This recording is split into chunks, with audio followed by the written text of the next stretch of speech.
Okay, शुरू करते हैं हिस्ट्री। और हिस्ट्री में हम पढ़ रहे थे मगध महाजनपद के बारे में। लास्ट लेक्चर में हमने बहुत कुछ कर लिया था। हर्यंक डायनेस्टी से पहले जो बृहद्रथ डायनेस्टी थी उसके बारे में भी समझ लिया था। और कुछ मारामारी भी हमने देख लिया था। महापद्मनंद का जो भी स्टोरी था। आज हम आगे चलेंगे। मगध के सबसे इम्पोर्टेंट जो रूलर हुए हैं जैसे चंद्रगुप्त मौर्य, उनके बारे में समझेंगे। लेकिन उससे पहले थोड़ी सी हमें कुछ कहानियां समझनी होगी कि जब चंद्रगुप्त मौर्य का टाइम पीरियड आएगा, यानी मगध में मौर्यन एम्पायर आएगा, मौर्यन डायनेस्टी आएगी, तो उस टाइम में पूरी दुनिया में, यानी जो लैंड डिस्कवर्ड हुए हैं, like west Europe, west Asia वाला पार्ट अगर हम बात करें, मिडिल एशिया वाला पार्ट अगर बात करें, तो वहां पर कौन सा साम्राज्य था, और अलेक्जेंडर के आने से पहले भारत पर किस शासक ने अटैक किया था, उसके बारे में थोड़ी सी स्टोरी समझेंगे। लेकिन वो स्टोरी पढ़ें उससे पहले मुझे एक क्विक रिवीजन कराना है, तो पहले हम वो रिवीजन कर लेते हैं। ठीक है, चलो। तो हम क्या पढ़ रहे हैं?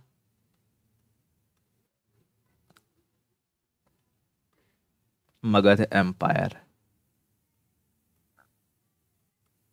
मगध एम्पायर, हमने ट्रिक क्या बताया था? मगध एम्पायर में कुल कितने शासक रूल करेंगे? हसीन, मशूक, सा। ठीक है, हसीन, मशूक, सा।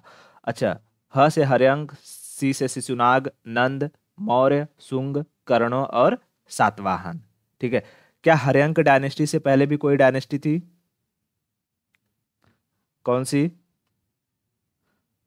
बृहद रथ। बृहद रथ। बृहद रथ डायनेस्टी में 4 राजा हुए। उन 4 राजाओं के नाम?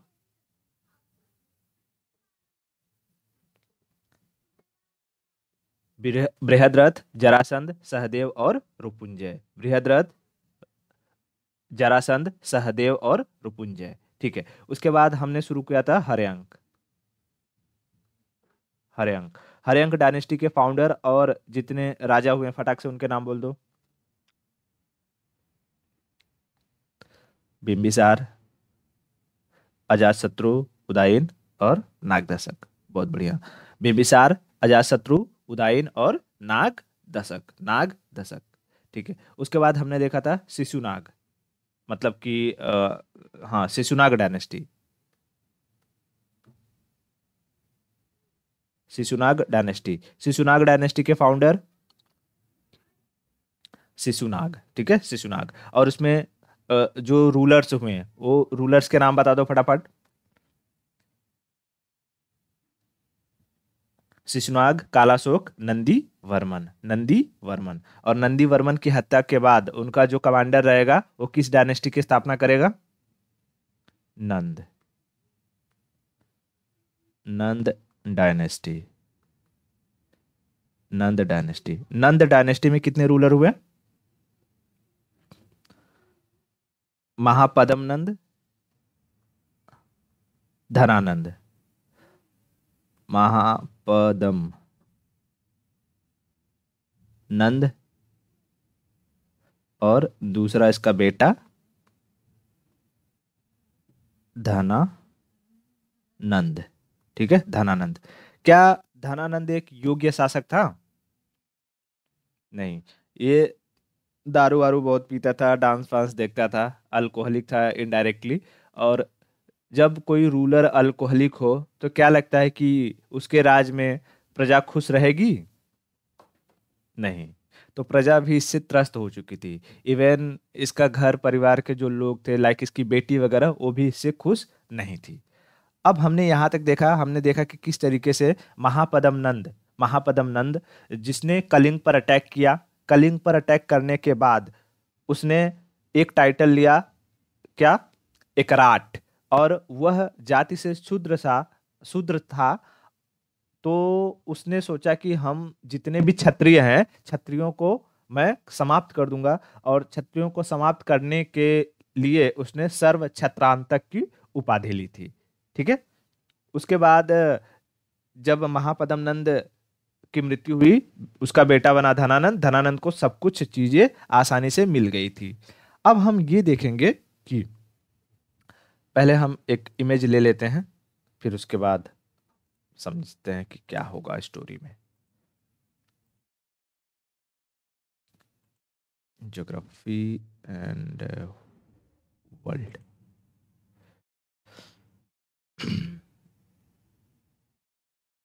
एशिया का पहले कर लेते हैं।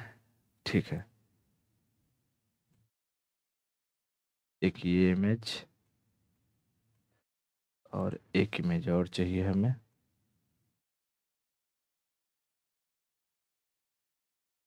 वर्ल्ड।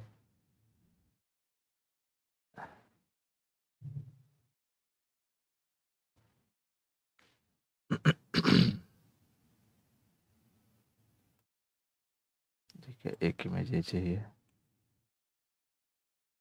अब इसको बड़ा कर दे। ठीक है। ओके, ये इमेज दिखाई दे रहा है ना? ओके। ठीक है। चलो, पहले हम इसमें समझते हैं कि देखो, जैसे ये हमारा भारत। ठीक है, बताओ। अभी अभी इस एरिया में कौन सा साम्राज्य चल रहा है? मगध। ठीक है, मगध। जब मगध साम्राज्य चल रहा है इस वक्त, लेकिन क्या था कि लगभग 516 बीसी के आसपास। कब? 516 बीसी के आसपास यहां जो ईरान दिखाई दे रहा है, ईरान। ईरान ईरान का एक शासक हुआ। ईरान का एक शासक हुआ साइरस द ग्रेट। मैं यहां लिखते चलता हूं। Cyrus the great. Cyrus the great. इसने जिस साम्राज्य की स्थापना की, एक साम्राज्य का स्थापना किया, उसका नाम था, हिंदी में उसको कहते हैं हखमनी। हखमनी साम्राज्य। लेकिन इंग्लिश में उसकी स्पेलिंग कुछ यूं रहती है, ACHAEMENID,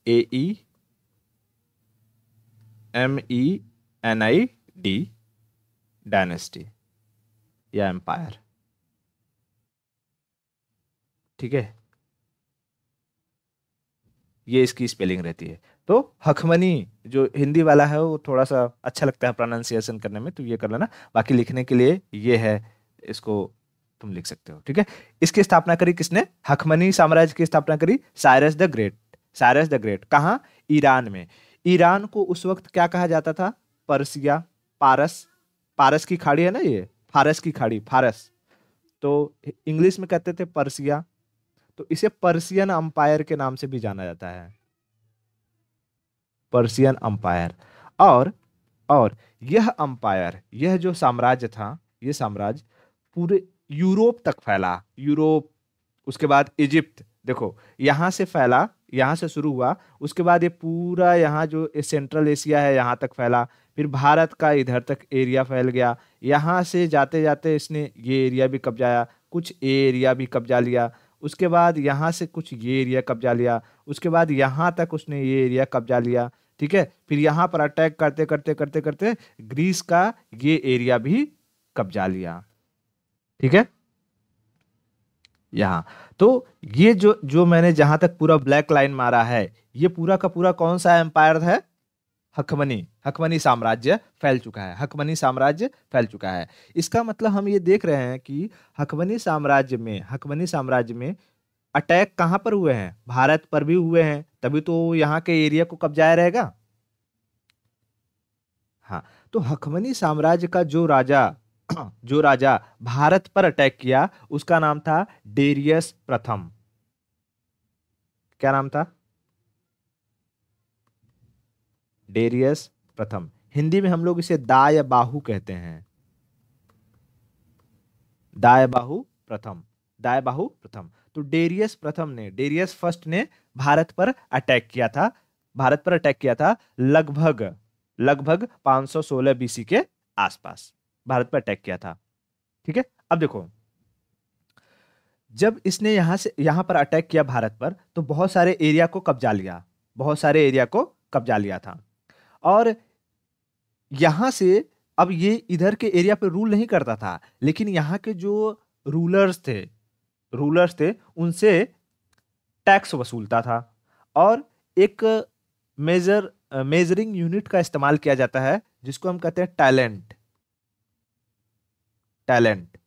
ठीक है, टैलेंट, टैलेंट ये हमारा दिमाग वाला टैलेंट नहीं, ये टैलेंट क्या है, एक मेजरिंग यूनिट है। मैं समझा बताता हूँ अभी क्या है मेजरिंग यूनिट। जैसे होता है ना कि हम दूध लेने जाते हैं, 1 लीटर दूध दे दो, आलू लेते हैं 1 किलो आलू दे दो, तो वैसे ही टैलेंट भी एक मेजरिंग यूनिट था। लेकिन इसके बारे में पता नहीं चला कि अच्छा ये किस फॉर्म में यूज होता था।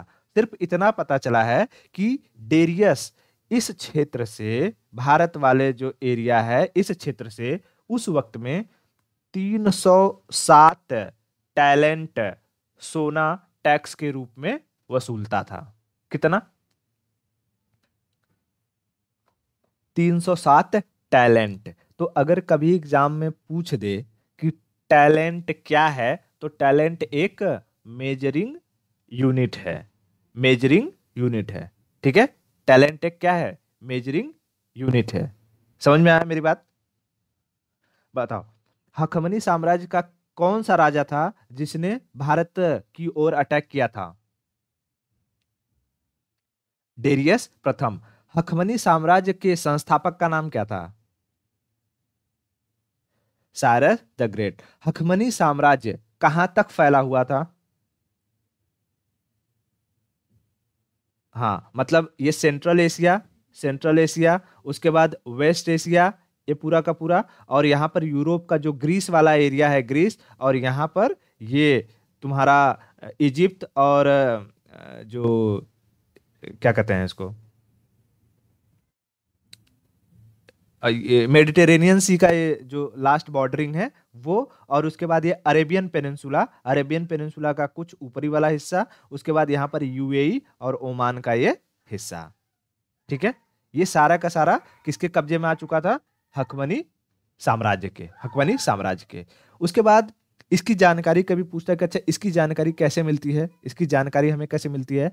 तो ग्रीक, यानी ये जो ये एरिया है इसको हम कहते हैं ग्रीक या ग्रीस। ठीक है, ग्रीस, यूनान हिंदी में कहते हैं, यूनान। यहां का एक स्कॉलर था हेरोडोटस, हेरोडोटस, हेरोडोटस। तो इसके किताब में, किताब का नाम नहीं दिया है, बस हेरोडोटस जो स्कॉलर था, इसके जरिए, इसके किताबों के जरिए पता चलता है कि जो हकमनी साम्राज्य था वो यहां से यहां तक पूरा फैला हुआ था, पूरा फैला हुआ था। ठीक है, हाँ हाँ, हिस्टोरिका वाला है, हीरोडोटस की किताब जो हिस्टोरिका है। ठीक है, हिस्टोरिका वाला वही। ठीक है, तो इससे पता चलता है कि हकमनी साम्राज्य यहां तक फैला हुआ था। तो पहली बार कहेगा कि पहला जो फॉरेन अटैक था भारत पर, वो किस साम्राज्य के द्वारा या किस राजा के द्वारा किया गया? तो हखमनी और डेरियस प्रथम, डेरियस प्रथम। इतना इतना क्लियर होगा? ओके। अब देखो, साम्राज्य कोई भी हो, डिक्लाइन फेज हर किसी का आता है, धीरे धीरे धीरे धीरे उसका डिक्लाइन आता है। तो मैं तुमको यह दिखाता हूं पहले। यहाँ देखो, ये दिखाई दे रहा है येलो वाला एरिया पूरा, ये पूरा का पूरा तुम्हारा क्या था?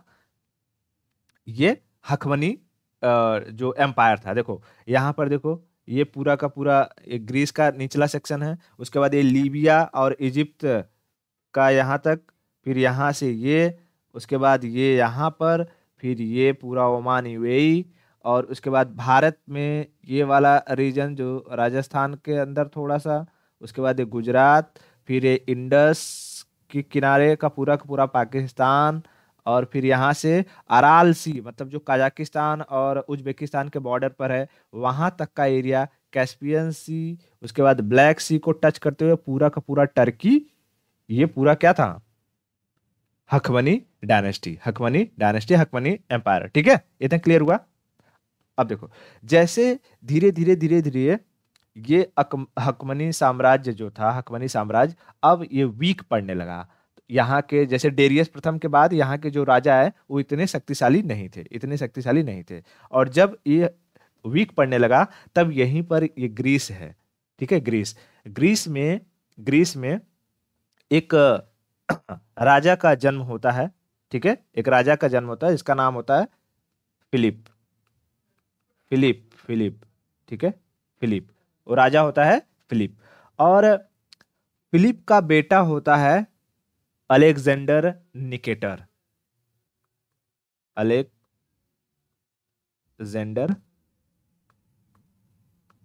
निकेटर। ठीक है, अलेक्जेंडर निकेटर। अलेक्जेंडर निकेटर एक महत्वाकांक्षी राजा होता है। महत्वाकांक्षी मतलब कौन, जिसे सब कुछ जीतने की इच्छा हो। ठीक है, सब कुछ जीतने की इच्छा हो, चाहता हो कि मैं अपना एरिया कहां से कहां तक एक्सपांड करूं, जहां तक पाऊं वहां तक फैल जाऊं। तो अलेक्जेंडर निकेटर जो था, अलेक्जेंडर निकेटर पहले इस ग्रीस वाले एरिया को पूरा कब्जाता है। ठीक है, ग्रीस वाले एरिया को कब्जाता है। फिर धीरे धीरे आता है, ये इस ग्रीस वाले एरिया को कहा जाता था एशिया माइनर, अंतोलिया। ठीक है, उस वक्त के टाइम पीरियड में इसे एशिया माइनर या अंतोलिया के नाम से जाना जाता है। ठीक है, तो इसने ग्रीस को जीता। उसके बाद धीरे धीरे यहाँ आया टर्की, टर्की को जीता। फिर धीरे धीरे ये सीरिया जीता, इजिप्ट जीता, लिबिया जीता, आगे बेबीलोन जीता। ठीक है, फिर उसके बाद ये मध्य जो ईरान था, इराक था, उन सबको जीता। और जीतते जीतते जब वो आगे की तरफ बढ़ रहा था, इसकी ख्याति, प्रसिद्धि पूरी दुनिया में फैल रही है। और जैसे धीरे धीरे धीरे धीरे वो यहाँ पर आ रहा है पाकिस्तान की तरफ, यहाँ ऊपर तक्षशिला की तरफ, कंबोज की तरफ। ठीक है, कंबोज की तरफ जैसे जैसे वो आ रहा है, अब यहाँ जो भारत है, भारत में उस वक्त राजवंश चल रहा है। कौन सा? मगध। मगध पर शासन किसका है? नंद का। मगध पर शासन किसका है? नंद का। तो यहां पर जो तक्षशिला है, अगर हम यहां बात करें, जैसे देखो यहां पर हमारा क्या है? तक्षशिला। ठीक है, तक्षशिला, मैं यहां लिख देता हूं तक्षशिला। तक्षशिला यूनिवर्सिटी में, यूनिवर्सिटी में एक टीचर पढ़ा रहे थे, उनका नाम था चाणक्य। ठीक है, चाणक्य। चाणक्य को इस बात की चिंता हुई कि यहां से निकला हुआ ये राजा अलेक्जेंडर निकेटर आगे तरफ बढ़ रहा है, अगर इसे यहां रोका नहीं गया तो ये पूरा का पूरा भारत जीत जाएगा। ठीक है, अब सोचो किसी की सेना यहां से निकली हो, यहां से निकली हो, लगातार युद्ध कर रही हो, युद्ध कर रही हो, युद्ध कर रही हो, वो सेना उसकी थकेगी कि नहीं? थकेगी। लेकिन अगर लीडर इतना जबरदस्त हो कि थके हुए सेना को भी मोटिवेट कर दे, तो उसकी सेना कहीं तक भी बढ़ जाएगी। कहावत है ना कि अगर भेड़ों का झुंड हो लेकिन उसे लीड करने वाला शेर हो तो कुछ भी कर सकते हैं, लेकिन शेरों का झुंड हो और लीडर अगर भेड़ हो तो सब मारे जाएंगे। ठीक है, तो वैसे ही चाणक्य को इस बात की चिंता सताने लगी कि अलेक्जेंडर निकेटर भारत में एंट्री ना मारे। तो वहां पर अब देखो ये जो एरिया है, लाइक हमारा तक्षशिला वाला, और उसके पहले यहाँ पर क्या कहते हैं अपना, अ, ये गांधार एक हो गया, एक तो गांधार और कंबोज। ठीक है, कंबोज, कंबोज। तो वहां के छोटे छोटे जो राजा थे, उन्होंने सोचा कि वहां के राजा से हम क्या करते हैं, मदद मांगते हैं। तो जो गांधार था, गांधार की कैपिटल तक्षशिला में ही राजा था, उसका नाम था आम्भी। आम्भी, क्या नाम था? आम्भी, आम्भी। तो पहले चाणक्य आम्भी के पास गए, आम्भी को बताया कि देखो वहां पर जो है अलेक्जेंडर द ग्रेट आ रहा है, उससे हमें रोकना पड़ेगा, नहीं तो वो पूरा का पूरा जो हमारा एरिया है वो कब्जा लेगा। आम भी बोला, आमी ना लड़बो, हमसे लड़ाई उड़ाई नहीं होगा। और आम भी जो है अलेक्जेंडर निकेटर लड़ाई छेड़ता, उससे पहले उसके चरणों में जाके गिर गया, कहा महाराज हमें माफ कर दो, आपको जो चाहिए आप वो ले लो। ठीक है। तो वो जो है वहां पर गया और जस्ट ठीक है। तो आमी कहाँ चला गया? अलेक्जेंडर निकेटर के अंडर, यानी उसकी उसने अधीनस्था स्वीकार कर ली बिना लड़े हुए, बिना लड़े हुए। ठीक है। अगर मैं कहूं कि अब जो गांधार है, गांधार किसके अंडर आ चुका है? अलेक्जेंडर निकेटर के अंडर आ चुका है।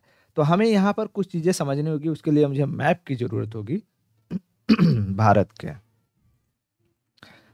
मैं यहां समझाता हूं। देखो, यानी अलेक्जेंडर निकेटर क्रॉस कर चुका है इंडस रिवर। ध्यान से समझना, यही ले लेता हूं।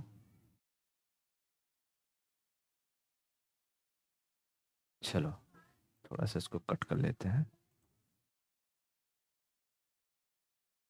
ये दिखाई दे रहा है? ठीक है। तो देखो, यहां है, यहां क्या था हमारा? गांधार। ये था कंबोज। ठीक है। कंबोज को जीत चुका था। गांधार, गांधार का जो राजा था उसका नाम था आम्बी। आम्बी बिना लड़े ही कहाँ चला गया? उसकी अधीनस्था स्वीकार कर ली, उसका सबऑर्डिनेट हो गया। ठीक है। अब जो चाणक्य थे, चाणक्य को लगा कि भाई यहाँ पर बात नहीं बनेगी, यहाँ पर बात नहीं बनेगी। तब तक चाणक्य कहाँ चले गए? चाणक्य मगध की तरफ मूव करने लगे, कि उन्हें पता चला कि अच्छा इधर भारत में अंदर क्या है, एक बड़ा सा साम्राज्य है। हालांकि मगध उस वक्त इतना ख्याति प्राप्त कर चुका था कि सब लोग उसके बारे में जानते ही थे। तो अभी ये इधर है, पूरा मैप में ड्रॉ नहीं हो रहा, तो समझ लो ये पूरा क्या है, मगध है। ठीक है। मगध की तरफ आए और उन्होंने सोचा कि चलो अच्छा यहाँ का जो राजा है इसके पास विशाल सेना होगी, तो इससे हम मदद मांगते हैं। तो जब जब तक ये यहाँ मूव कर कर रहे होते, कौन? चाणक्य मगध की तरफ, तब तक जो अलेक्जेंडर निकेटर था। अब देखो, मैं थोड़ा इसको ना ड्रॉ करता हूं पहले रिवर्स के बारे में।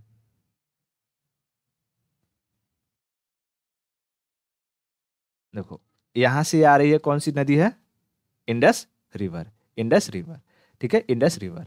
और यहीं इनकी जो ट्रिब्यूटरीज हैं, ये कौन सी हो जाएगी हमारी? चेनाब।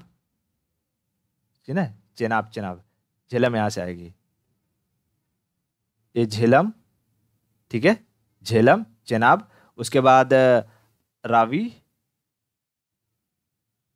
ठीक है, रावी।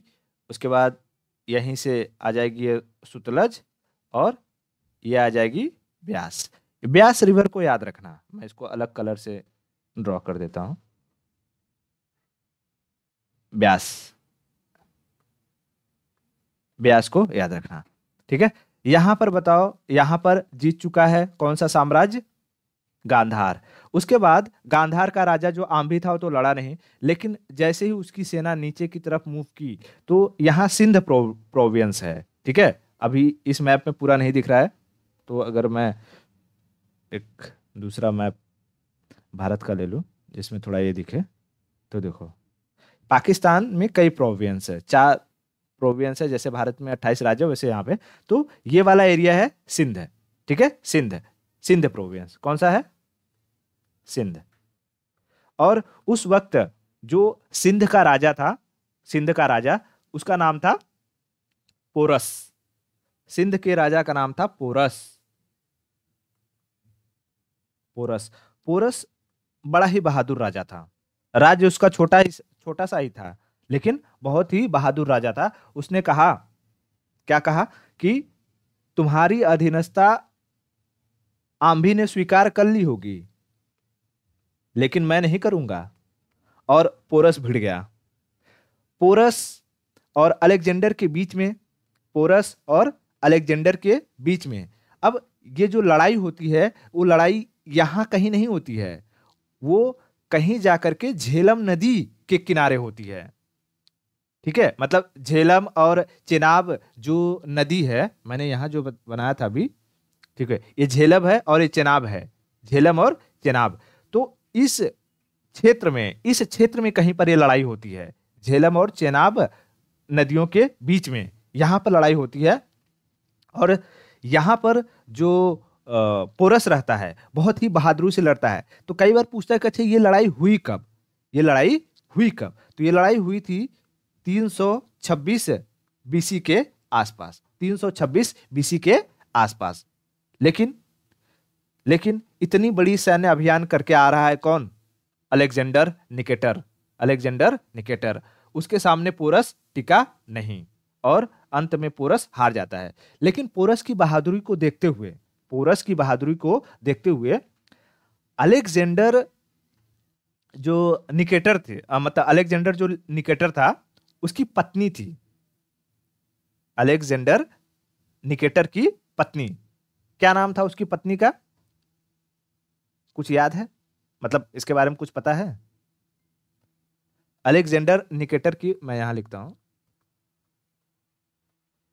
अलेक्जेंडर से समझ लो सिकंदर है ये, सिकंदर। इसकी पत्नी का नाम था रेक्सोना।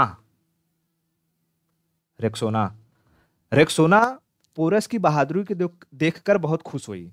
और जब रेक्सोना, मतलब कि किसी की पत्नी किसी और की बहादुरी को देखकर खुश हो तो उसका क्या हाल होगा? बुरा हाल होगा। सिकंदर सोचा है रेक्सोना काहे खुश हो रही है, बोला ऐसा नहीं चलेगा, बोला राखी बांधो। सिकंदर भी पोरस की बहादुरी से प्रभावित हुआ और उसने रेक्सोना और जो पोरस थे उसमें एक रिश्ता बनवा दिया भाई बहन का। समझ में आया? भाई बहन का रिश्ता बनवा दिया। लेकिन उसने पोरस को मारा नहीं, आम्भी को भी मारा नहीं था, क्योंकि आम्भी ऑलरेडी उसके अंडर आ चुका था। क्लियर हुआ? ओके। अब देखो, ये सिकंदर जब यहां पर अटैक कर रहा है, यानी ये भारत पर दूसरा फॉरेन अटैक है, विदेशी आक्रमण है। तो कई बार ये पूछता है कि क्या अलेक्जेंडर निकेटर का आक्रमण भारत पर पहला विदेशी आक्रमण था? नहीं, इससे पहले किसने किया था? डेरियस प्रथम ने। डेरियस प्रथम ने, हखमनी साम्राज्य का राजा डेरियस प्रथम, उसने अटैक किया था। लेकिन वो इस एरिया में जो है मतलब रुका नहीं था, यहां से टैक्स वसूलता था। ठीक है। अब जब ये आया है कौन? अलेक्जेंडर, तो ये इंडस रिवर को पार कर चुका, झेलम को पार कर चुका, चेनाब के किनारे बसा हुआ है, चेनाब को भी पार करेगा, चेनाब को पार करेगा और ये रावी है, रावी के किनारे आ जाएगा। और जब तक ये रावी के किनारे पहुंचेगा, क्योंकि ये हमें ऐसे मैप में दिख रहा होगा कि ये तो पास पास ही है, लेकिन एरिया तो बड़े बड़े हैं, है ना, एरिया तो बड़े बड़े हैं। तो यहां तक जब तक वो आ रहा होगा, यहां से जो यहां पर मदद मांगने के लिए गए थे चाणक्य। चाणक्य चाणक्य किसके पास गए थे? धनानंद के पास। धनानंद अपनी मस्ती में चूर था। और जब चाणक्य ने जाकर के कहा कि अलेक्जेंडर निकेटर यानी सिकंदर जैसा बड़ा राजा आ रहा है इस एरिया को कब्जाने के लिए, हमें कुछ करना होगा, नहीं तो भारत को जीत लेगा, धनानंद को लग गया बुरा। और धनानंद ने चाणक्य की चुरखी पकड़ के फेंकवा दिया। और जब चाणक्य को फेंकवाया तो उनकी चुरखी खुल गई। चुरखी मतलब चोटी, चाणक्य की चुटिया खुल गई। और जब चाणक्य की चुटिया खुल गई, चाणक्य ने इसे, मतलब उनका एक तरीके से अपमान हुआ, तो अपमानित बहुत हुए। और उन्होंने वहीं पर शपथ लिया कि धनानंद, जब तक मैं तुम्हारे इस घमंड के साथ इस साम्राज्य को खत्म नहीं कर दूंगा, तब तक मैं ये चुटिया नहीं बांधूंगा, तब तक ये चुटिया नहीं बांधूंगा। उसके बाद चाणक्य जाने लगे यहां से वापस, सोच रहे थे कि क्या किया जाए, क्या किया जाए। तब रास्ते में उन्हें कुछ बच्चे का ग्रुप दिखा खेलते हुए, तो उसमें एक एक लड़का था, एक लड़का जो लीडरशिप कर रहा था। जैसे हम चोर पुलिस खेलते हैं तो कोई चोर बनता है, कोई पुलिस बनता है ना। तो जो पुलिस का काम कर रहा था, जो पुलिस बना हुआ था, उसमें उन्हें कुछ गुण दिखाई देते हैं कि ये अगर इसे अच्छे से हम ट्रेन करें तो ये क्या बन सकता है, एक राजा बन सकता है। ठीक है, राजा बन सकता है। तो सबसे पहले उन्होंने चाणक्य ने सोचा कि भाई धनानंद को मारना या उसे हटाना तो मेरी प्रायोरिटी अभी नहीं है। अभी मेरी प्रायोरिटी है कि ये जो यहां से आ रहा है सिकंदर, सिकंदर उसे किसी तरीके से रोकना है। ठीक है, उसे किसी तरीके से रोकना है। तो चाणक्य ने जिस बच्चे को चुना उसका नाम था चंदू। क्या नाम था? चंदू। और चंदू और उसके माता पिता से बात करके कि हाँ मैं चंदू को जो है थोड़ी सी उस तरीके से शिक्षा दूंगा, उसे ट्रेन करूंगा, बताऊंगा। तब तक, जब तक ये सारा का सारा क्रियाकलाप हो रहा है, सिकंदर आसपास में जो भी और जनपद हैं, राजे रजवाड़े हैं, उनको जीतते जा रहा है। लेकिन वो राजे रजवाड़े हमारे लिए इंपॉर्टेंट नहीं है। हमारे लिए दो ही राजा इंपॉर्टेंट थे, एक तो आम्भी और दूसरा पोरस। ठीक है, ओके। उसके बाद किसी तरीके से चाणक्य ने चंदू को सिकंदर की सेना में भर्ती करवा दिया। चाणक्य ने किसकी सेना में? सिकंदर की सेना में भर्ती करवा दिया। अब यहां से उनका काम था कि सेना को पहले, क्योंकि सिकंदर की ताकत क्या है? उसकी सेना। और अगर उसकी सेना का मनोबल किसी तरीके से तोड़ दिया जाए तो सिकंदर का मनोबल टूट जाएगा, क्योंकि अकेला सिकंदर तो लड़ाई करेगा नहीं। अब यहां से खेल चालू होता है। चंदू ने एक रात क्या किया कि जब सबका खाना बन रहा था, सबके खाने में कुछ न कुछ मिला दिया। क्योंकि चाणक्य जो थे, चाणक्य अपने आप में उनका जो विष बनाने का एक क्रिया थी, मतलब कि जैसे समझ लो केमिस्ट होता है, केमिस्ट चाहे तो दवाई को जहर में कन्वर्ट कर सकता है। तो चाणक्य के बारे में कहा जाता है कि वो जो जहर होता है, जहर बनाने की प्रक्रिया में बहुत माहिर थे। वो ऐसे ऐसे जहर बनाते थे कि आज खाओ 10 दिन बाद मौत होगी, कल खाओ 1 हफ्ते बाद तुम्हारी मौत हो जाएगी। ठीक है, वो कई विष कन्याएं जो है तैयार करते थे। मतलब कन्या होती थी, उसे बचपन में ही धीरे धीरे पॉइजन देते थे ताकि उनके बॉडी में जहर इकट्ठा हो जाए। और जब किसी राजा को खत्म करना रहता था तो उस कन्या को भेज देते थे, और एक ही किस में राजा का काम तमाम हो जाता था। समझ में आया? तो 20 कन्याओं के बारे में ऐसा कहा जाता है कि चाणक्य तैयार करते थे, तो उनको जहर की बहुत अच्छी नॉलेज थी। तो उन्होंने चंदू को कुछ दिया पुड़िया में कि खाने में मिला देना। और जैसे ही खाने में मिलाए, लोगों ने खाना खाया, उसकी पूरी सेना ने, और सबको हो गया फूड पॉइजनिंग। Food poisoning. जब फूड पॉइजनिंग हुआ तो उसके पहले ही चंदू ने धीरे धीरे सैनिकों में एक अफवाह फैलाना शुरू कर दिया था। क्या शुरू किया था? उन्होंने कहा था कि ये जो ब्यास रिवर है ना, ब्यास रिवर, ब्यास नदी के उधर का जो जमीन है उसे भगवानों का जमीन कहा जाता है, लैंड ऑफ गॉड। क्या कहते हैं? Land of God. और जो इस ब्यास रिवर को क्रॉस करता है, जो इस ब्यास रिवर को क्रॉस करता है, उसकी मौत हो जाती है। कोई अंधा हो जाएगा, किसी का किडनी जल जाएगा, किसी का शरीर खराब हो जाएगा, कुछ न कुछ हो जाएगा। तो लोगों ने पहले तो माना नहीं। एक बार जब ये फूड पॉइजनिंग वाला केस हुआ, तब चंदू ने इसी अपने अफवाह को वापस से दोहराया और उसकी सेना में घबराहट का माहौल छाने लगा। फिर धीरे धीरे क्या होता था कि कभी कभी चंदू और ये चाणक्य मिल करके कुछ कुछ सैनिकों को मार देते थे, और मार करके इसी ब्यास नदी के आसपास फेंक देते थे। समझ में आया? तो इससे और डर फैलने लगा कि ये बात सच है कि अगर ब्यास रिवर को हमने क्रॉस किया तो हमारी मौत हो जाएगी। सिकंदर को इस बात का पता चला। सिकंदर ने अपने सैनिकों को बहुत मोटिवेट करने की कोशिश की, लेकिन सैनिक क्योंकि इतना बड़ा अभियान करके आए हुए थे, ऑलरेडी यहाँ से यहाँ तक चले हुए थे, बहुत दिनों से घर नहीं लौटे थे, घर की भी याद आ रही है। उसके बाद यहाँ पर माहौल भी नहीं बन रहा है, उस तरीके का, थकावट भी है, आराम भी करना है, और कुछ सैनिकों की मृत्यु भी होती जा रही है।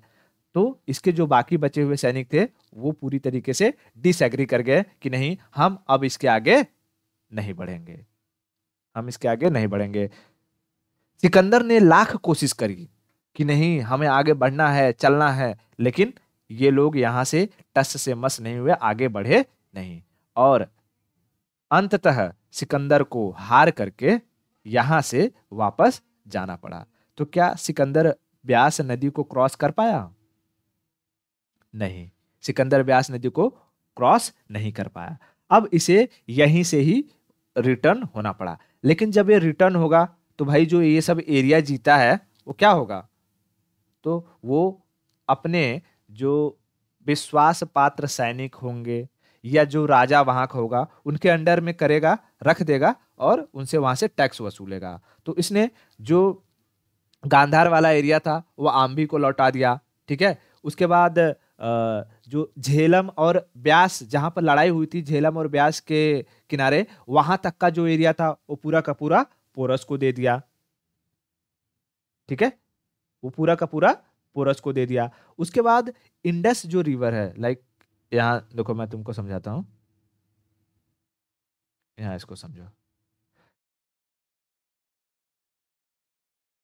इसको मैं थोड़ा सा यहाँ, सिकंदर वापस जा रहा है और देखो ये है इंडस। इंडस और झेलम के बीच का एरिया उसने किसको दे दिया? पहले आम्भी को, अम्बी को दे दिया। उसके बाद झेलम और चेनाब के बीच का एरिया पोरस को दे दिया, पोरस को दे दिया। और बचा हुआ जो ये सब एरिया था उसका एक गवर्नर था, मतलब सेनापति समझ लो, उसका भी नाम था फिलिप। अब उसके पापा वाला फिलिप मत समझना, ठीक है? वहां पर फिलिप ऐसा कॉमन नाम हो जाता था, फिलिप। तो फिलिप को उसने दे करके वापस चला गया। वो जब जा रहा था तो उसने यहाँ पर सिक्योरिटी वगैरह मेंटेन रहे, ये लोग विद्रोह ना कर दे, इसके लिए उसने अपने सैनिकों को भी यहाँ पर छोड़ते हुए गया, यहाँ पर छोड़ते हुए गया। ठीक है, समझ में आया इतना? हाँ। अब जब ये लौट रहा था जब ये लौट रहा था तो जाहिर सी बात है ये जो एरिया है ये इतना डिस्टेंस बहुत कम तो है नहीं, बहुत ज़्यादा है। तो लौटते लौटते लौटते लौटते यहाँ एक जगह है इराक में, बेबीलोन। क्या है? बेबीलोन। तो बेबीलोन में बेबी हो गए, बेबीलोन। और बेबीलोन में उसकी मृत्यु हो जाती है अलेक्जेंडर निकेटर की, अलेक्जेंडर निकेटर की। ठीक है, डाइड। और यहीं पर मृत्यु हुई इसकी। और उसका घोड़ा था, उसके घोड़े का नाम था बुके फराल। क्या नाम था? बुके फराल, बुके फराल। बुके फराल भी उसकी याद में वहीं मर गया। तो बेबीलोन में ही, बेबीलोन में ही अलेक्जेंडर निकेटर यानी सिकंदर और बुके फराल उसके घोड़े को वहीं दफना दिया गया, वहीं पर दफना दिया गया। इतना क्लियर हुआ? ओके, बहुत बढ़िया। अब देखो यहाँ ये जो सिकंदर था, अब थोड़ी सी हम इसके बारे में एक ऐसे प्रॉपर मैनर में लिख लेते हैं कि अच्छा हमें क्या क्या चीजें याद करनी रहेंगी। ठीक है, देखो एक एक चीज तो समझ में आ गया ना कि भाई जो चंद्रगुप्त चाणक्य थे, चाणक्य का पहला जो टारगेट था वो तो पूरा हो गया, उन्होंने सिकंदर को वापस लौटा दिया है। ठीक है, सिकंदर को वापस लौटा दिया है। अब चाणक्य अपने दूसरे टारगेट की तरफ मूव करेंगे। ठीक है, तो अभी वो मूव कराएं उससे पहले हम ये थोड़ी सी चीजें समझ लेते हैं कि जैसे अलेक्जेंडर निकेटर के बारे में उसकी कुछ कुछ नाम जो है वो एग्जाम में पूछ देता है। अलेक्जेंडर निकेटर, निकेटर एक टाइटल होता था ना, जैसे यहाँ शर्मा वर्मा मिश्रा दुबे वो सब होता है, वैसे निकेटर क्या होता था? टाइटल होता था। इसे हम जानते हैं सिकंदर के नाम से, सिकंदर। तो अलेक्जेंडर निकेटर के अगर हम बात करें, पिता, फादर, पापा कौन थे इनके? फिलिप द्वितीय,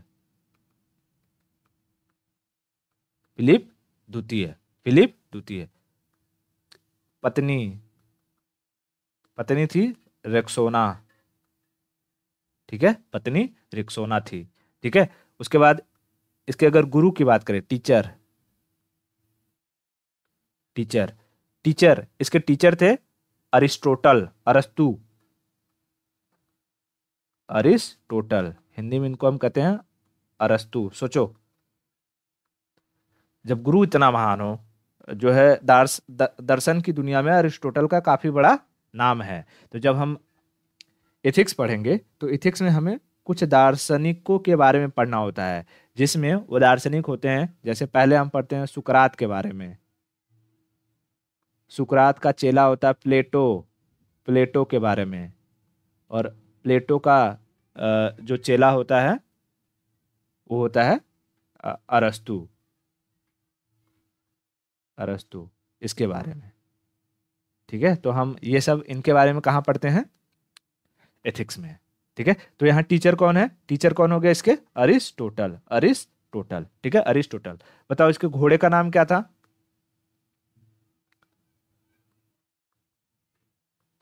बुके फराल, बुके फराल।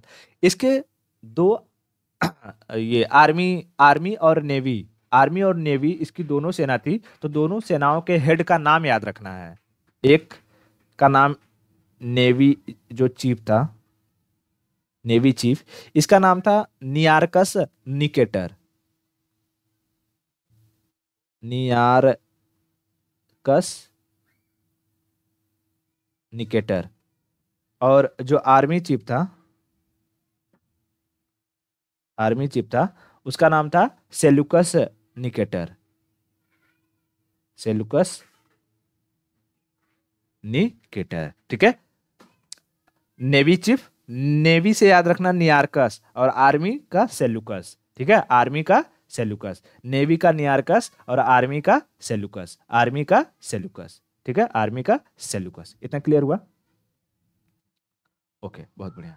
उसके बाद यहां पर हम कुछ बैटल्स के बारे में समझ लेते हैं, जो हमने अभी देखा। बैटल्स, सबसे पहले इसने लड़ाई किसने करी? मतलब आम्बी के पास गया, क्या आम्बी ने इससे लड़ाई करी? नहीं, आम्बी तक्षशिला का राजा था, तक्षशिला का राजा। और तक्षशिला किसकी कैपिटल थी? तो गांधार की, गांधार महाजनपद का। ठीक है, तो इसने तो लड़ाई नहीं करी, लड़ाई नहीं करी, और ये बिना लड़े ही उसके अंडर आ गया। दूसरा हमें पोरस, पोरस, पोरस, ठीक है, पोरस सिंध, सिंध प्रोविंस का राजा था। इससे लड़ाई के बारे में जो पूछता है, तो इसका डेट 326 बीसी में इसकी लड़ाई हुई। कहाँ हुई? तो चेनाब और झेलम, इन दो नदियों के बीच, बिटवीन चेनाब एंड झेलम। झेलम को उस वक्त ग्रीक में, ठीक है, देखो हमने चेनाब, झेलम, रावी, ब्यास, इंडस, इन सबको वैदिक पीरियड में क्या कहते थे, उन नामों से जाना है। ठीक है, जैसे झेलम को वैदिक पीरियड में वितस्तता कहते थे, वितस्तता। लेकिन ग्रीक में इसे हाइडेस्पीस कहते थे। ग्रीक में क्या कहते थे? हाइडेस्पीस। ठीक है, हाइडेस्पीस। तो ये नाम याद रखना, ये कई बार पूछता है कि इनमें से किस नदी को हाइडेस्पीस के नाम से जाना जाता है? In Greek, in Greek. ठीक है, समझ में आया? उसके बाद यहां से हम देखें, सो जो सिकंदर था, सिकंदर, क्या उसने ब्यास रिवर क्रॉस किया? तो ब्यास रिवर क्रॉस नहीं कर पाया, और ये लौट गया। और लौटते टाइम बेबीलोन में, बेबीलोन में 323 बीसी, कब? 323 बीसी में इसकी मृत्यु हो गई, डाइड। तो इसकी मृत्यु के बारे में भी याद रखना, याद रखना, बेबीलोन में इसकी मृत्यु हो गई। इतना क्लियर हुआ? ओके, बहुत बढ़िया। ठीक है, अब देखो, अब हमने यहां तक तो सारी की सारी कहानी सुन ली। उसके बाद हमने ये भी समझ लिया कि जब वो लौट रहा था तो जो जो एरिया था उसने किसको किसको जो है वहां पर स्टेब्लिश किया, अपने सैनिकों को रखा और किसको उसको दिया और चला गया और उसकी मृत्यु हो गई। उसके बाद अब बताओ, यहाँ भारत है, भारत में तो लाइक चाणक्य का एक काम सफल हो गया है। कहाँ गया मैप? यहाँ से हमें देखना है, हाँ ठीक है। इसको मैं थोड़ा सा करता हूँ। चाणक्य ने रोक दिया किसे? अलेक्जेंडर निकेटर को। अब बताओ, यहाँ पर है धनानंद, धनानंद, और यहाँ से अब कौन आएंगे? चाणक्य और चंदू। चंदू अभी चंद्रगुप्त नहीं बना है, चाणक्य और चंदू। अब चाणक्य और चंदू ने क्योंकि ऐसा प्लानिंग किया था कि अलेक्जेंडर निकेटर के सैनिक वापस चले गए, तो ये ओवर कॉन्फिडेंस में आ चुके थे। इनको लगा कि इतना बड़ा राजा हमने इसको भेज दिया, धनानंद किस खेती का मूली है। वो आए और डायरेक्ट धनानंद पर अटैक करने चले आए, और धनानंद के सैनिकों ने इन्हें पकड़कर इतना मारा, इतना मारा, इतना मारा, इन्हें वहां से अपनी जान बचा के भागनी पड़ी। भागते भागते भागते भागते कई दिनों तक कुछ खाए पिए नहीं, और जो है जा रहे थे तो एक कुटिया में एक बूढ़ी अम्मा जो है ये कर रही थी, अपने बच्चों को खिचड़ी दे रही थी।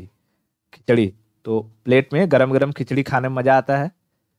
तो उनका जो बेटा था उसने खिचड़ी में डायरेक्ट हाथ डाल लिया और उसका हाथ जल गया। बूढ़ी अम्मा ने कहा कि बेटा चाणक्य हो क्या, साइड साइड से खाओ, साइड साइड से, खिचड़ी साइड साइड से खाई जाती है, बीच में हाथ नहीं डालना है। और ये बात चाणक्य वहां बैठकर सुन रहे थे। उन्हें तुरंत ख्याल आया, उन्होंने बुढ़िया के चरण पकड़े और कहे, अम्मा तुमने हमें इतनी बड़ी ज्ञान की बात बता दी, अब अम्मा को क्या पता कौन सी ज्ञान की बात बता दी। चाणक्य को अपनी गलती समझ में आई कि उन्होंने डायरेक्टली धनानंद पर अटैक किया था, इसलिए वो थुरा गए। अब चाणक्य क्या करेंगे? पहले, क्योंकि धनानंद के रवैये से उसकी जनता पूरी त्रस्त है, आसपास के जो महाजनपद हैं वो भी परेशान हैं, तो पहले उन आसपास के महाजनपदों को तोड़ना शुरू किया। जनता में धनानंद के प्रति अविश्वास जो रहता है उसे उत्पन्न करना शुरू किया। उनको पता चला कि धनानंद की एक बेटी है दूरधरा। दूरधरा वो भी धनानंद को बिल्कुल पसंद नहीं करती है, ठीक है, वो भी पसंद नहीं करती है। तो चाणक्य और चंदू मिले दूरधरा से और वो रास्ता पता लगा लिया जो डायरेक्टली धनानंद के किले में जाता है, ठीक है, डायरेक्टली धनानंद के किले में जाता है। और दोनों पहुंचे सीधा धनानंद के महल में और वहीं पर धनानंद का फाइल निपटा दिया। वहीं पर धनानंद का फाइल निपटा दिया और धनानंद का फाइल निपटा दिया। इन सब चीजों की जानकारी हमें कहाँ मिलती है? तो एक किताब का नाम याद रखना, मुद्रा राक्षस। किताब का नाम क्या है?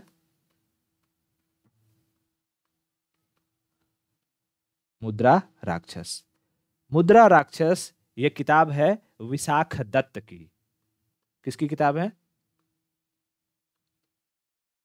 विशाख दत्त। ये यूपीएससी में पूछ चुका है कि मुद्रा राक्षस किसकी किताब है, तो विशाख दत्त की किताब है। और उसमें हमें धनानंद और चाणक्य के बारे में जो भी स्टोरी जो अभी तक मैंने बताई उन सब की जानकारी मिलती है, उन सब की जानकारी मिलती है। और यहाँ पर धनानंद का फाइल निपटा करके उसकी राजगद्दी पर चाणक्य ने बिठाया चंदू को। Now Chandu become Chandragupta. चंद्रगुप्त, ठीक है, चंद्रगुप्त, ठीक है, इतना समझ में आया? ओके, तो अब हम चंद्रगुप्त मौर्य के बारे में शुरू करते हैं पहले, ठीक है, क्लियर है? ओके,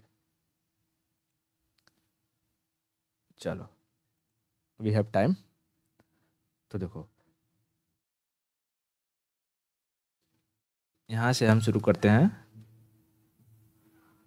चंद्रगुप्त। देखो, अभी मैं मौर्य नहीं लिख रहा हूं, बताता हूं उसके बारे में, फिर मौर्यन डायनेस्टी का नाम लिखूंगा। पहले इनके बारे में अगर हम बेसिक बात करें तो चंद्रगुप्त की माता का नाम था मोरा। मदर का नाम क्या था? मोरा। और यह माना जाता है कि मोरा जो थी या चंद्रगुप्त जो थे वो लोअर कास्ट से बिलोंग करते थे। लाइक भेड़ बकरी वगैरह चराने वाले चरवाहे थे। लेकिन कई कई किताबों में उन्हें क्षत्रिय भी बताया जाता है। ठीक है, क्षत्रिय भी बताया जाता है। तो चंद्रगुप्त मौर्य ने अपनी माता का नाम जो मोरा था उसी के बेस पर अपने साम्राज्य की स्थापना करी और उसे कहा गया मौर्य साम्राज्य। समझ में आया क्या? मौर्य साम्राज्य। तो अब हम मगध साम्राज्य में मौर्य डायनेस्टी के बारे में पढ़ेंगे। मगध में अब किसका राज आ गया? मतलब मगध तो साम्राज्य है। मगध साम्राज्य है। अब यहां पर डायनेस्टी राजवंश कौन सा आएगा? मौर्य। मौर्य डायनेस्टी। ठीक है, मौर्य डायनेस्टी। ठीक है, तो अब इनके बारे में समझे। ओके, चलो देखो, इनकी माता का नाम हमने समझ लिया मोरा। और जैसे ही ये राजगद्दी पर बैठे चंदू से इनका नाम हो गया चंद्रगुप्त। माता के नाम पर इन्होंने मौर्य डायनेस्टी की स्थापना करी तो इनका पूरा का पूरा नाम हुआ चंद्रगुप्त मौर्य। इनके प्रधानमंत्री कौन बनेंगे? पीएम? तो खुद चाणक्य। चाणक्य। चाणक्य के बारे में पूछता है कि जैसे इनका कई बार नाम पूछ लेता है। चाणक्य का दूसरा नाम है विष्णुगुप्त। विष्णुगुप्त गुप्त। इनके पिता का नाम गुणी था तो इन्हें गुणी पुत्र भी कहा जाता है। गुणी पुत्र। गुणी पुत्र। गुणी पुत्र। ठीक है, गुणी पुत्र। अब जो चंद्रगुप्त मौर्य थे वो कर्मठ राजा थे, योग्य शासक थे। ठीक है, अपनी जनता के बारे में सोचते थे, जनता का राजकाज कैसे चलेगा उसके बारे में समझाते थे। सारा का सारा कुछ जानते थे। क्यों? क्योंकि चाणक्य उनके प्रधानमंत्री थे और हर एक सलाह चाणक्य उन्हें देते थे। चाणक्य ने किताब लिखी अर्थशास्त्र। शास्त्र। कई बार पूछता है कि ये अर्थशास्त्र, अर्थशास्त्र किताब क्या इकोनॉमी की बुक है? तो नहीं, इकोनॉमी नहीं, ये पॉलिटी की किताब है। इसमें इस बारे में चर्चा है कि राज तंत्र को कैसे चलाया जाए, राजा के लिए क्या लाभदायक है, क्या लाभदायक नहीं है। इसी में चाणक्य ने जैसे एक बात कही है कि जो सब पर लागू होता है कि जैसे तुम्हारा कोई मित्र है। ठीक है, ये मान लो ये जो है सोनू है और ये मोनू है। तो सोनू मोनू दोस्त हैं। तो उन्होंने कहा कि कभी भी अपने मित्र को अपनी गहरे जो राज हैं उसे मत बताओ। अपने गहरे से गहरे राज को अपने मित्र को मत बताओ, क्योंकि जो तुम्हारा आज मित्र है वही कल तुम्हारा शत्रु बन सकता है। शत्रु बन सकता है। और उन्होंने कहा कि अपने शत्रु के साथ कभी इस तरीके का व्यवहार मत करो या ऐसी भाषा का उपयोग मत करो कि अगर कभी भविष्य में उस शत्रु से मित्रता करने का वक्त आ जाए तो वो शत्रु के मन में तुम्हारे खिलाफ हीन भावना जागृत हो। तो अगर शत्रु भी है तो उस शत्रुता को भी इंसानियत की तरह निभाओ कि अगर कभी हो सकता है जो आज तुम्हारा शत्रु है कल वो मित्र बन सकता है। तो हमने कई बार अपने जीवन में देखा है कि जैसे दो दोस्त होते हैं, बहुत गहरे दोस्त होते हैं, फिर उनमें कुछ लड़ाइयाँ हो जाती हैं। ठीक है, उसके बाद वो दुश्मन हो जाते हैं। फिर कभी कभी ऐसा होता है कि जो दो दुश्मन होते हैं वो बड़े अच्छे दोस्त बन जाते हैं, है ना। तो चाणक्य से हमें बहुत कुछ सीखने को मिलता है अगर हम उनके बारे में पढ़े तो। हम लास्ट में मैं थोड़ा और भी बताऊंगा कि जैसे चाणक्य ने उन किताबों में राजाओं के बारे में क्या क्या कहा है, लेकिन उससे पहले मैं कुछ और इंफॉर्मेशन दे देना चाहता हूँ। अब सिकंदर जिस तरीके सिकंदर कह रहा हूँ, चंद्रगुप्त मौर्य जिस तरीके का राजा था, उनका बिहेवियर, लोगों के प्रति जो लगाव, राज्य के प्रति लगाव, ठीक है, उससे अब जो मगध डायनेस्टी है वो धीरे धीरे धीरे धीरे और दूर तक फैलेगी। ठीक है, मगध डायनेस्टी और दूर तक फैलेगी। लेकिन उससे पहले हमें कुछ लड़ाइयां देखनी पड़ेंगी, तब समझाऊंगा कि अच्छा ये मगध डायनेस्टी कहाँ तक फैलेगी। ठीक है, अब देखो, जैसा काम यहां पर चंद्रगुप्त मौर्य कर रहे थे, तो वैसा ही यूनान यानी ग्रीक का एक, मैं यहां लिखता हूं यूनान, यूनान को हम क्या कहते हैं, ग्रीक। ठीक है, ग्रीक, ग्रीक का एक हिस्टोरियन था, उसका नाम था जस्टिन। ग्रीक हिस्टोरियन, उसका नाम क्या था, जस्टिन। जस्टिन, जस्टिन अपनी किताब में लिखता है कि भारत भारत में एक राजा है, सेंड्रोकोटस, बहुत ही योग्य है, लोगों के बारे में सोचता है। उनके प्रधानमंत्री चाणक्य हैं। ठीक है, उनके प्रधानमंत्री चाणक्य हैं। उसके बाद उसने सिकंदर की सेना को पछाड़ा है, पीछे किया है। बाकी बहुत सारी जानकारी वो ऐसा लिखता है जिससे ये पता चलता है कि वो भारत के बारे में तो लिख रहा है, लेकिन भारत में वो जो राजा है, उस राजा को वो चंद्रगुप्त न कह के क्या कह रहा है, सेंड्रोकोटस। Sandrocottus, Sandrocottus, Sandrocottus. तो बहुत सालों तक लोग समझ नहीं पा रहे थे कि ये सेंड्रोकोटस है कौन, सेंड्रोकोटस है कौन। तो फिर एक हिस्टोरियन आए, विलियम जेम्स। विलियम जेम्स, इन्होंने बताया कि भैया ये सेंड्रोकोटस और कोई नहीं, अपना चंदू है। ठीक है, चंद्रगुप्त मौर्य है। तो अगर कहेगा कि चंद्रगुप्त मौर्य को ग्रीक जो हिस्टोरियन था जस्टिन, वो किस नाम से बुलाता था, तो वो सेंड्रोकोटस के नाम से बुलाता था, सेंड्रोकोटस के नाम से बुलाता था। इतना क्लियर हो गया, बहुत बढ़िया। अब हम समझते हैं कि चंद्रगुप्त मौर्य ने कौन सी लड़ाइयां लड़ी। ठीक है, चंद्रगुप्त मौर्य ने कौन सी लड़ाइयां लड़ी, तो हम उनके बैटल के बारे में समझते हैं। तो देखो, बैटल के बारे में अगर कहें तो बताओ, क्या चंद्रगुप्त मौर्य ने सिकंदर से लड़ाई की थी कि नहीं? नहीं की थी। कहां सिकंदर से लड़ाई किया था?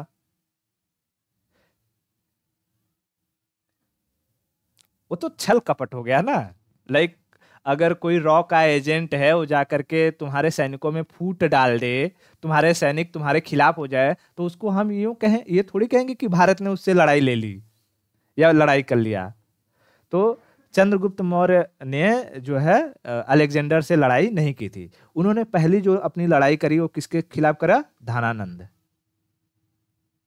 धनानंद, धनानंद, और उसका फाइल निपटा दिया था, उसका फाइल निपटा दिया था। अच्छा, मैंने एक बात बताया था कि जब यहाँ से अलेक्जेंडर जा रहा था, तो अलेक्जेंडर निकेटर का एक चीफ था नेवी का, उसका नाम था नियारकस। उसका नाम क्या था? नियारकस। और दूसरा जो आर्मी का, उसका नाम था सेलुकस। नियारकस वाला तो आराम से चला गया था, लेकिन जो सेलुकस था, जो आर्मी चीफ था, उसको डाउट हुआ था कि भाई यहाँ कुछ तो गड़बड़ है, हमें यहाँ से आगे बढ़ने को क्यों नहीं मिल रहा है, क्यों नहीं मिल रहा है। तो ये सेलुकस निकेटर जब इसकी अलेक्जेंडर की मृत्यु हो गई, ये वापस आया। कहाँ आया? भारत की तरफ आया, भारत की तरफ आया। तो देखो, यहां समझना, मैं इसको हटा देता हूं।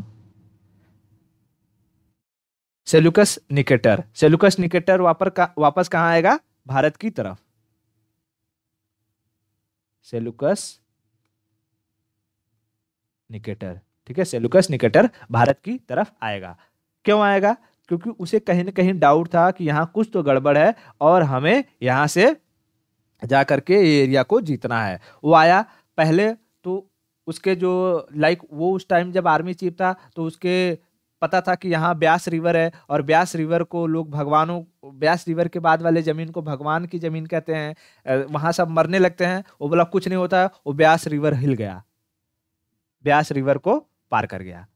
और जब ब्यास रिवर को पार किया, ब्यास रिवर को पार किया, और इस बात का पता किसको चलता है? चाणक्य को।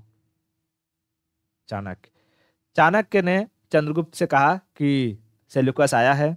चंद्रगुप्त ने कहा कोई बात नहीं, हम उनका स्वागत करेंगे। तो ये जो सेल्यूकस यहाँ भारत में अटैक कर रहा था, और इस मगध साम्राज्य, उसको पता था कि यहाँ पर मगध डायनेस्टी चल रहा है, लेकिन उसे ये नहीं पता था कि यहाँ पर ये मतलब मगध साम्राज्य में मौर्य डायनेस्टी आ चुका है। उसे लग रहा है अभी धनानंद वाला चल रहा है। तो सेल्यूकस निकेटर को इस बात की जानकारी थी थोड़ी बहुत, क्योंकि हमने पहले ही बात किया था कि जो मगध साम्राज्य था, मगध साम्राज्य में अपने यहाँ के हाथियों के लिए जाना जाता था। कलिंग कलिंग पर अटैक करने का वजह रीजन क्या था? कलिंग से हाथी और बढ़ई बहुत शानदार मिलते थे।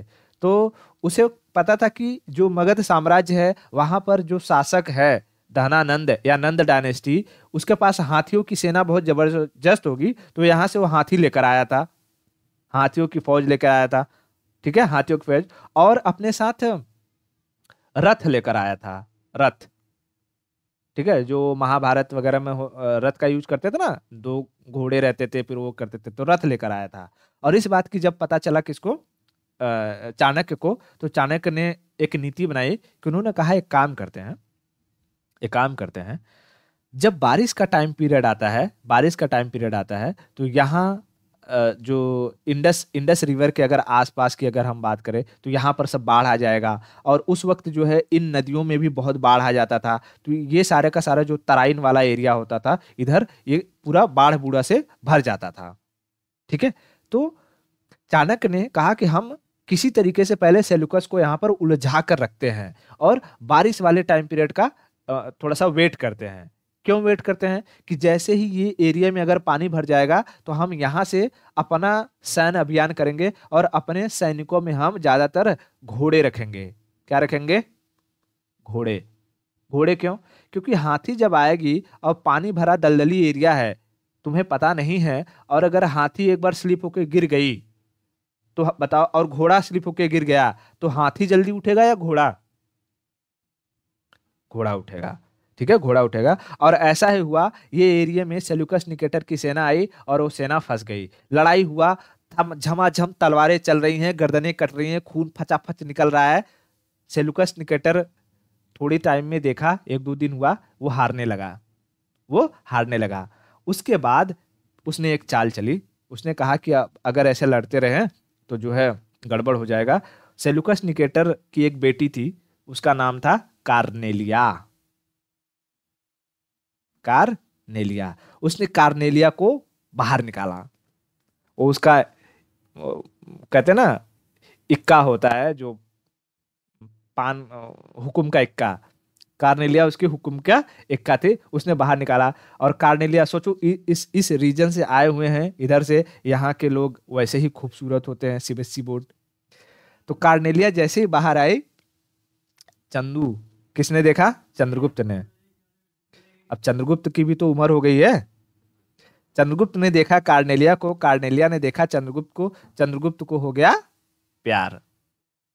अब जो है चंद्रगुप्त ने चाणक्य से कहा, गुरुजी शादी करनी है। तो फिर क्या था, चाणक्य ने भी सोचा कि हम एक काम करते हैं, मैरिज अलायंस कर लेंगे, तो हमें एक चीज से छुटकारा होगा कि हमारा जो मगध साम्राज्य है उस पर बार बार अब इधर से अटैक नहीं होता होगा, क्योंकि इधर का एरिया तो जो जीता हुआ है इन लोगों ने। अगर हमारे इनके और हमारे बीच में मैरिज संबंध हो जाते हैं, तो यहाँ से अटैक आने बंद हो जाएंगे और हमारा राज्य फ्लरिश करेगा। चाणक्य ने ऐसा ही किया, कार्नेलिया और चंदू की शादी करवा दी। कार्नेलिया और चंदू की शादी करवा दी। अच्छा, क्या मैंने यह बात बताया था ये मगध साम्राज्य स्टार्ट करने से पहले, कि बिहार में जितने भी राजवंश आए हैं, वो लोग जब शादी करते थे तो दहेज लेते थे? काशी को दहेज में किसने लिया था?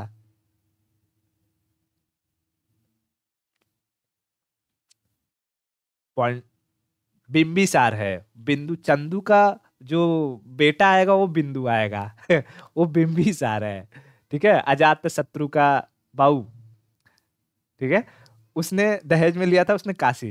तो यहाँ पे अब इस बात का पता जब सेल्यूकस निकेटर को चलता है कि ये लोग दहेज वहेज भी लेते हैं, उसने क्या कहा, कहा ठीक है, अब मेरी बेटी है, शादी हो रही है, अब मेरी बेटी उधर से आई है, यहाँ के तौर तरीके नहीं जानती रहेगी, यहाँ पर ये जो है चंद्रगुप्त है, पता नहीं वो उसे खुश रखेगा कि नहीं रखेगा, इस उसे खुश रखेगा कि नहीं रखेगा। ठीक है। तो उसने क्या कहा सेल्यूकस निकेटर ने, देखो अभी मैं नाम बाद में लिखूंगा। सेल्यूकस निकेटर ने, मुझे ये वाला थोड़ा सा मैप चाहिए रहेगा ताकि मैं बताऊं। देखो ये दिखाई दे रहा है, ये मैप मैप। ठीक है, देखो यहाँ पर, क्योंकि ये सारा का सारा एरिया जो ये सब था, ये तो भाई किसने जीता था, अलेक्जेंडर जीत के गया था, तो अपने ही सैनिकों को बिठाया हुआ था। उसके बाद धीरे धीरे जब ये सेल्यूकस निकेटर आया, तो ये जब वापस जाने लगा, तो इसने यहाँ के चार जो भूखंड थे, यहाँ के चार भूखंड, उसको उस वक्त ग्रीस में जैसे नाम दिया जाता था कि एरिया, आराकोसिया, जेड्रोसिया और पेरिस्प्लेनियाई। मैं दिखाना चाहूंगा कि जैसे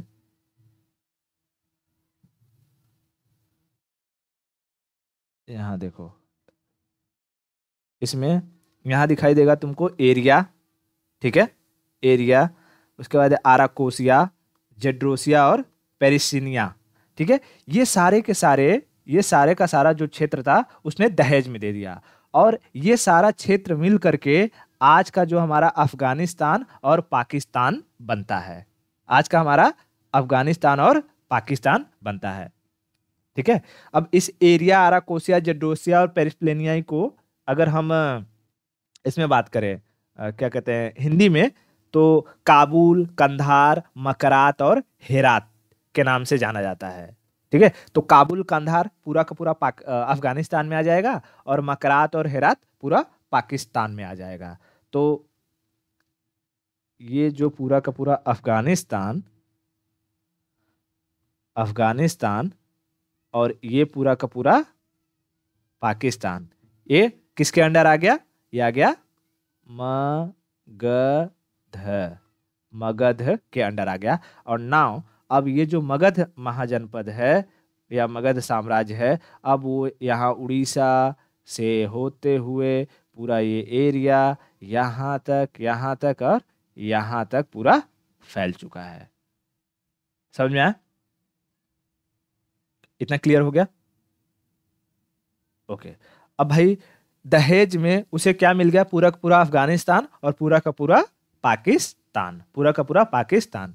लेकिन जाते जाते जाते जाते जाते जाते उसने ये सोचा कि भाई दे तो दे रहा हूं, लेकिन उसको फिर भी अभी भरोसा नहीं हो रहा है। मैं जरा वो पेज ओपन कर लूं कि कहां पर ये है। ठीक है, ये, हाँ, दूसरा मैं यहां पर लिखता हूं, जैसे सेलुकस निकेटर, निकेटर के साथ वर्सेस चंद्रगुप्त, चंद्रगुप्त। ठीक है, अब इसने क्या दे दिया, इसके साथ हो गया मैरिज अलायंस, मैरिज अलायंस, और इसने डाउरी दे दिया। डाउरी में आज का क्या आ गया, हमारा अफगानिस्तान और पाकिस्तान, पाकिस्तान। लेकिन जाते जाते इसने अपना एक राजदूत जो फिलोसफर था उसको यहाँ छोड़ दिया, और ये इसलिए छोड़ा कि भाई यहाँ की जो जानकारी रहे देते रहना। क्या पता चला किसी दिन चंद्रगुप्त का जो है दिमाग खस के और मेरी बेटी को बहुत मार मार दे, तो उसकी जानकारी देते रहना। लेकिन हम भारतीय हैं, भारतीयों का ऐसा नेचर होता नहीं है कि हम किसी की बहू बेटी पर इतना अत्याचार करें। हालांकि कुछ कुछ होते भी है, ऐसी बात नहीं है, बट ठीक है, चंद्रगुप्त का ऐसा नेचर नहीं था। उसने हेलन के साथ अपनी जिंदगी बिताई, सब कुछ अच्छा चल रहा था। मेगास्थनीज जो उसका फिलोसफर था, उस फिलोसफर का नाम था मेगास्थनीज, मेगास्थनीज।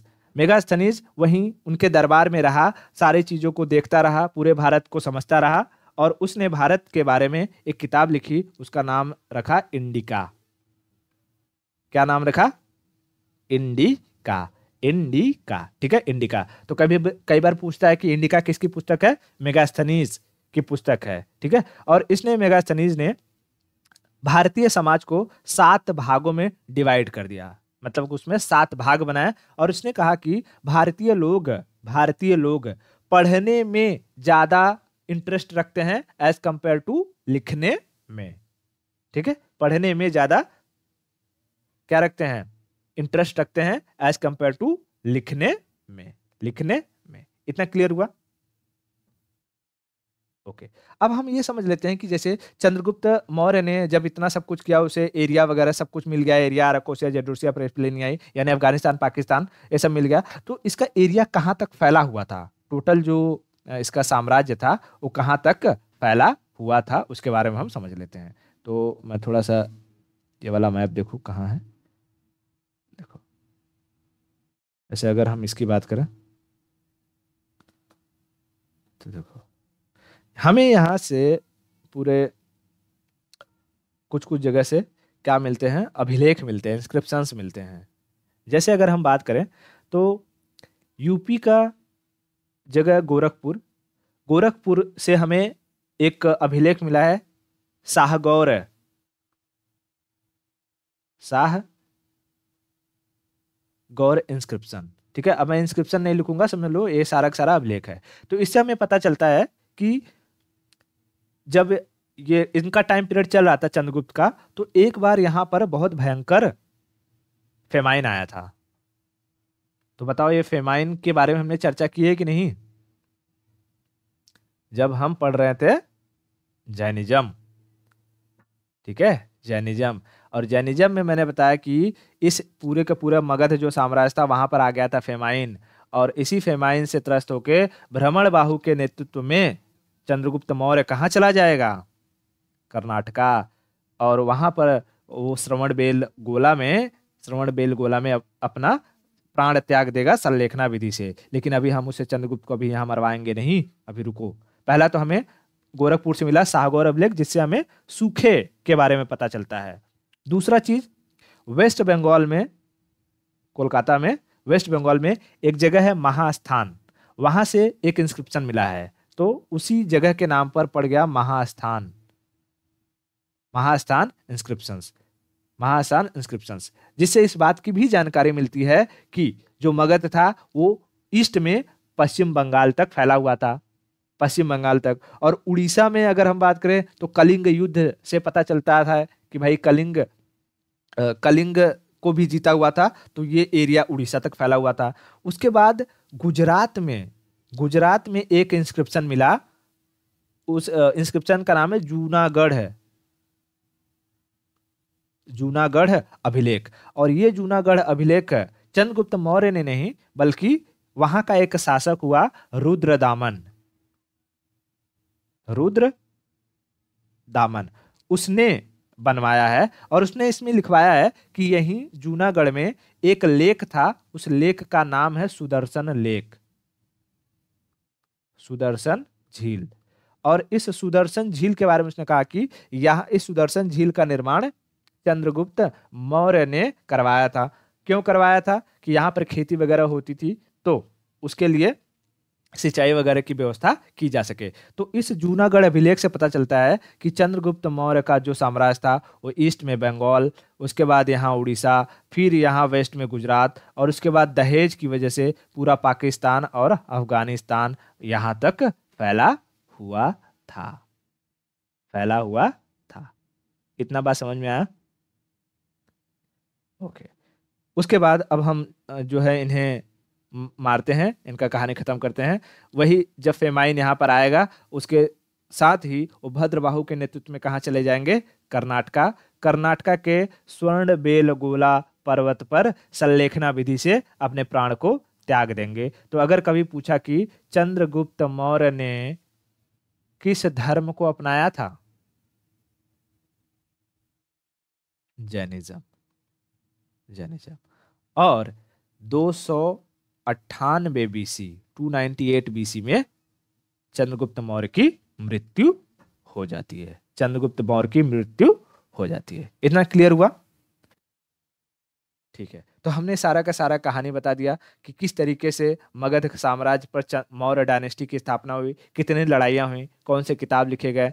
ठीक है, सेल्यूकस निकेटर के बारे में, फिर उससे पहले भारत में जो अटैक हुआ जैसे सिकंदर का अटैक से पहले दाए बाहु का अटैक के बारे में समझा। उसके बाद हमने पर्शियन अम्पायर के बारे में समझ लिया। ठीक है। उसके बाद किस तरीके से उसको अफगानिस्तान और पाकिस्तान दहेज में मिला, फिर कौन कौन से अभिलेख अलग अलग जगहों से मिले। ठीक है। और उनकी मृत्यु किस तरीके से हुई। तो यहाँ पर हमारा जो चंद्रगुप्त मौर्य के बारे में जो पूरी जानकारी है वो खत्म होती है। कुछ छोटी मोटी इन्फॉर्मेशन अब चाणक्य के बारे में रह जाती है कि चाणक्य ने जो किताब लिखी उस किताब में राजा के बारे में क्या कहा है, उन सबको करेंगे नेक्स्ट लेक्चर में। और उसके बाद फिर हम उनके चंद्रगुप्त के बाद उनका बेटा आएगा बिंदुसार, बिंदुसार के बाद उनका बेटा अशोक और सुसीम, उनकी कहानी पढ़ेंगे। और फिर इस मौर्य डायनेस्टी में सबसे जो खतरनाक राजा होता है अशोक के बारे में पढ़ करके हम मौर्य डायनेस्टी को समाप्त करेंगे। ठीक है। तो आज के लिए इतना रखते हैं और बाकी की स्टोरी नेक्स्ट लेक्चर में।